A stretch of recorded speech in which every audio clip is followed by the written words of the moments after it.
आशा मालवीय, मैं मध्य प्रदेश से हूँ और अभी मैं Kanyakumari to Siachen to Delhi solo cycle trip पे हूँ।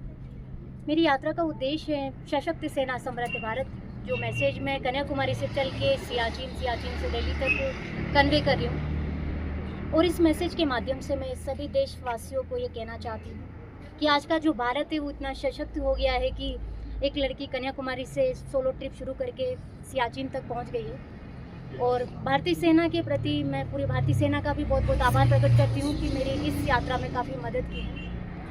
और सेना में भी मैंने ये देखा है कि महिला एम्पावरमेंट को लेकर आजकल हमारी भारतीय सेना में भी काफ़ी महिलाएं हैं जो एम्पावरमेंट की दृष्टि से देश के लिए एक बहुत बड़ा उदाहरण है।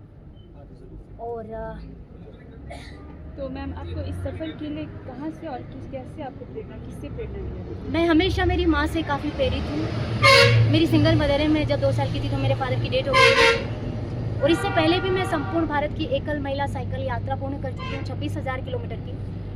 और मेरी उस यात्रा का मैसेज था सशक्त सेना महिला सशक्तिकरण, महिला सुरक्षा। जो मैसेज में देश के कम से कम 5 लाख बच्चे, 4 लाख महिलाएं और 1 लाख अफसर में मैंने कन्वे किया है। और मैंने भारत देश को जो सुरक्षा की दृष्टि से जो देखा है, वाकई हमारा भारत देश बहुत सुरक्षित देश है, महिलाओं की सुरक्षा का प्रॉपर ध्यान रखता है, लेकिन इसकी फर्स्ट जिम्मेदारी हमारी खुद की होना चाहिए। तो मैम आपको क्या क्या चैलेंजेस हुए इस सफ़र में और सबसे मेमोरेबल मोमेंट कौन सा था? सबसे बड़ा चैलेंज तो यही था कि मेरी उस यात्रा में भी ना ही कोई स्पॉन्सरशिप था, ना ही इस यात्रा में कोई स्पॉन्सरशिप है। और सबसे मेमोरेबल मेरे लिए मोमेंट ये है कि जो भारतीय सेना ने जो मेरी इस यात्रा में जो मदद की है, जो सहयोग मेरा किया है इस यात्रा को पूर्ण करने के लिए, मैं इनके लिए तहे दिल से आभारी हूँ। और यहाँ पर भी फायर फ्यूरी में मैं इन्होंने मेरी काफ़ी मदद की और मेरा रुकना खाना सब कुछ इन्होंने कराया है। और इनका सिल्वर जुबली में है तो मैं फायर फ्यूरी को बहुत बहुत बधाई देती हूँ। और पूरी भारतीय सेना का भी एक बार तहे दिल से मैं आभार प्रकट करती हूँ कि जिन्होंने महिला सशक्तिकरण, महिला सुरक्षा और सशक्त सेना समृद्ध भारत का एक बहुत अच्छा काम किया है। और मैं पूरे विश्व को भी ये संदेश देना चाहती हूँ कि आज का भारत या आज की महिलाएं वो महिलाएं हैं जो सियाचिन तक अकेले पहुँच गई है।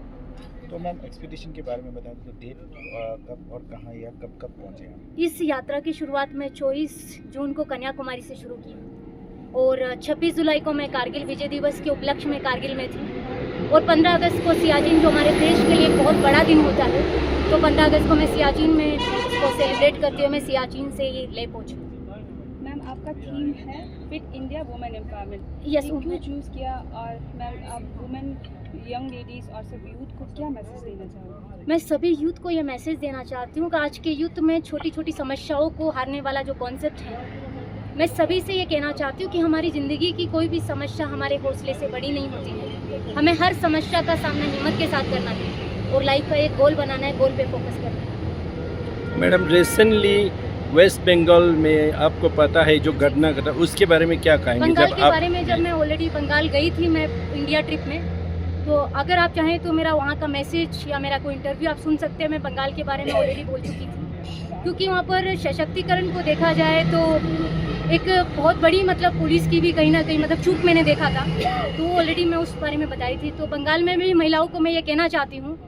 कि सशक्तिकरण को लेकर देश को अगर आगे बढ़ाना है तो आपको पहले खुद सशक्त होना पड़ेगा।